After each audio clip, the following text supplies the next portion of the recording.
자, 정리하겠습니다.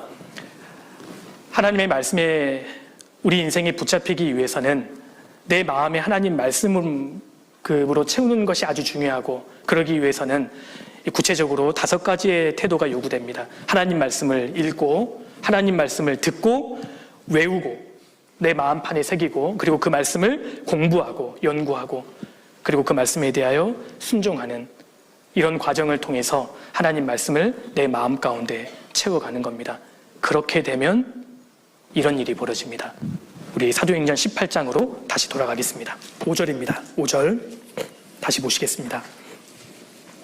실라와 디모데가 마게도냐로서 내려오매 바울이 하나님의 말씀에 붙잡혀 유대인들에게 예수는 그리스도라 밝히 증거하니, 하나님 말씀은 살아있기 때문에 하나님 말씀을 자꾸 붙잡고 그 말씀을 내 마음에 채우면 하나님 말씀에 완전히 사로잡힙니다. 바울이 그렇게 된 겁니다. 바울이 하나님의 말씀에 붙잡혔다. 하나님 말씀에 붙잡히면 어떤 결과가 나타날까요?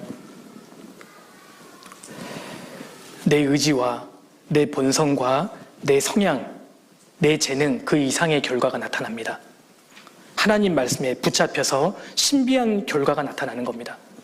여기 그 결과를 보십시오. 6절에 저희가 대적하여 회방하거늘, 사도 바울이 유대인들에게 복음을 전했는데, 하나님 말씀에 붙잡혀서 복음을 전했는데 돌아오는 것은 회방과 비방과 핍박이었습니다. 그런데 문제는 바울이 이것을 몰랐을까요? 지금 2차 선교여행 중입니다. 가는 곳마다 유대인들에게 복음을 전하면 핍박을 받고 비방을 받고 때로는 돌에 맞아 죽기까지 했지 않습니까? 그런데 바울이 그럼에도 불구하고 뻔히 결과가 예상되는데도 복음을 전합니다. 왜냐하면 하나님 말씀에 붙잡혔기 때문입니다. 하나님 말씀에 붙잡히면 내 의지와 내 이성과 내 본성, 내 성향, 그 이상의 결과를 나타냅니다. 우리가 이렇게 되어야 합니다. 하나님 말씀에 붙잡히면 겸손하게 됩니다. 말씀에 붙잡히면 은혜가 무엇인지를 아니까 자기를 자꾸 낮추게 되고요. 하나님 말씀에 붙잡히면 내가 절대 용서하지 못하는 그 사람을 용서하게 되지 않습니까? 요셉이 형들을 용서했던 것처럼 말씀에 붙잡히지 않으면 불가능한 일입니다. 그리고 말씀에 붙잡히면 협력할 수 있고 하나님의 뜻을 행할 수 있고 많은 사람들을 건지고 세울 수 있는 결과가 나타납니다. 하나님 말씀에 붙잡히면 가능합니다. 그래서 우리가 청년회 때 하나님 말씀을 내 마음 가운데 채우고 그 말씀에 붙잡히는 것이 중요합니다. 형제 자매님들 기억하셔야 합니다. 말씀은 나를 바꿀 수 있습니다. 말씀만이 나를 완전히 바꿉니다.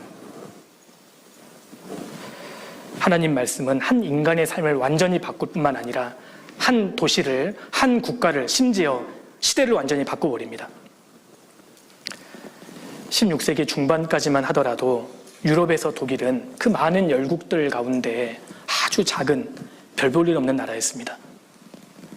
100개가 넘는 그 작은 군주국가로 이루어져 있었기 때문에 그야말로 독일은 게르만, 야만족의 후예들이었습니다. 그런데 16세기 중반부터 독일이 비상하기 시작하죠.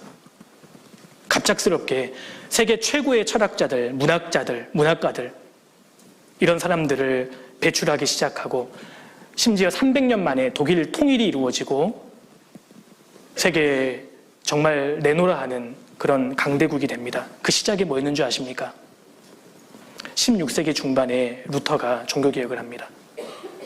그리고 가장 먼저 했던 일 중에 하나가 라틴어 성경을 독일어로 번역하잖아요. 다시 말해서 독일 국민들 손에 성경책이 쥐어졌던 겁니다.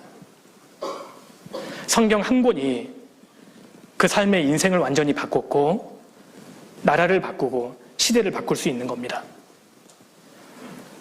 말씀은 나를 바꿉니다. 그래서 하나님 말씀을 내 마음 가운데 자꾸 채우고 그 말씀에 붙잡히는 것이 필요하고, 특별히 청년회 때 그래서 하나님께 온전히 말씀에 붙잡혀서 귀하게 쓰임받는 저희들이 되어야 할 겁니다. 하나님이 살아계시기 때문에 하나님 말씀도 살아있습니다.